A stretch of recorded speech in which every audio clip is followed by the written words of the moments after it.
Jumpa lagi di Wow What's on this week Genpi.co bersama saya Tika Biantoro. Biasanya kita kalau sudah ketemu di Wow membicarakan 5 berita terpopuler dalam minggu ini di Genpi.co. Salah satunya yang terpopuler adalah soal peraturan baru dari Menak yang mengimbau masyarakat untuk beribadah dari rumah karena kasus kenaikan COVID-19 yang terus meningkat pasca Lebaran. Ada juga nih kabar bahagia, katanya Timnas punya pemain baru. Siapa dia? Ini dia Wow What's on this week Genpi.co.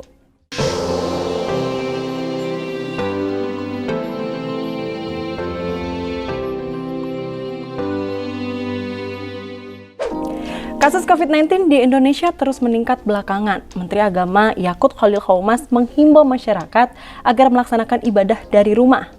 Warga yang berada di zona merah dan zona orange agar tidak melakukan ibadah bersama-sama dalam satu lokasi. Imbauan ini guna menjaga keselamatan jiwa masyarakat dengan menyesuaikan kondisi terkini di wilayahnya. Surat edaran ini berisi panduan upaya pencegahan, pengendalian, dan pemutusan mata rantai penyebaran COVID-19 di rumah ibadah. Kegiatan ibadah boleh dilakukan hanya di zona hijau, namun dengan protokol kesehatan ketat. Berita terpopuler keempat, manuver tak terduga yang diotaki oleh pelatih Timnas Sintayong. Kabarnya pelatih Timnas ini memanggil salah satu pemain dari Persib Bandung, Ezra Walian. Ini tentu merupakan kabar baik. Ezra Walian sebelumnya hampir 4 tahun tak diizinkan membela Timnas. Hal tersebut disampaikan oleh Sekjen PSSI Yunus Nusi di situs resmi PSSI. Selanjutnya, Timnas dikabarkan akan kembali menaturalisasikan seorang pemain baru, namun hingga kini belum diketahui secara pasti siapa sosok pemain tersebut. Berita terpopuler ketiga yakni soal pungli. Usai Presiden Joko Widodo membabat habis preman pungli yang ada di Tanjung Priuk, kini kabarnya bongkar muat kontainer di Tanjung Priuk ini lebih lama, memakan waktu selama 20 jam. Kok bisa? Sebelumnya, praktik pungli dibabat oleh Kapolri. Layanan bongkar muat hanya berjalan selama 1 jam. Lamanya pelayanan bongkar muat ini dinilai tak masuk akal. Sang sopir truk kontainer harus rela 19 jam menunggu antrean. Ini sungguh menyiksa para sopir.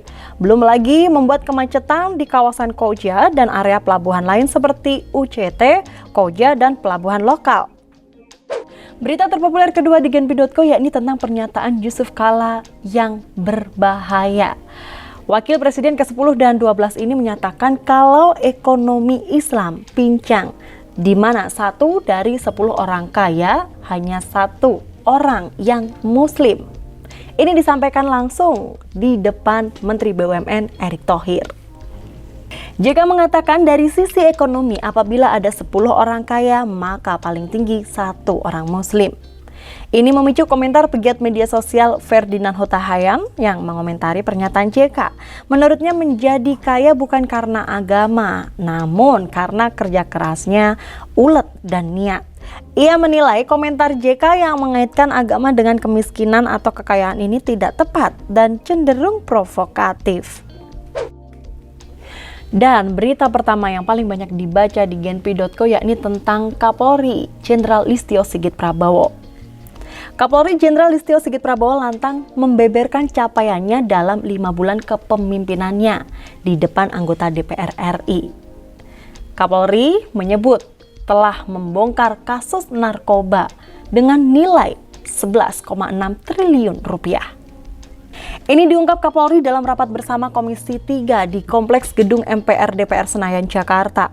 Kapolri menjelaskan dengan rinci jenis narkoba apa saja yang telah diungkapnya.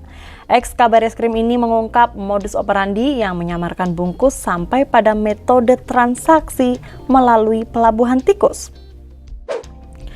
Itulah tadi rangkuman 5 berita terpopuler di Genpi.co yang paling banyak dibaca oleh netizen semua yang ada di rumah. Jangan lupa saksikan terus Wow What's on this week Genpi.co setiap hari Minggu pukul 5 sore hanya di channel YouTube ini. Saya Tika Biantoro, sampai jumpa.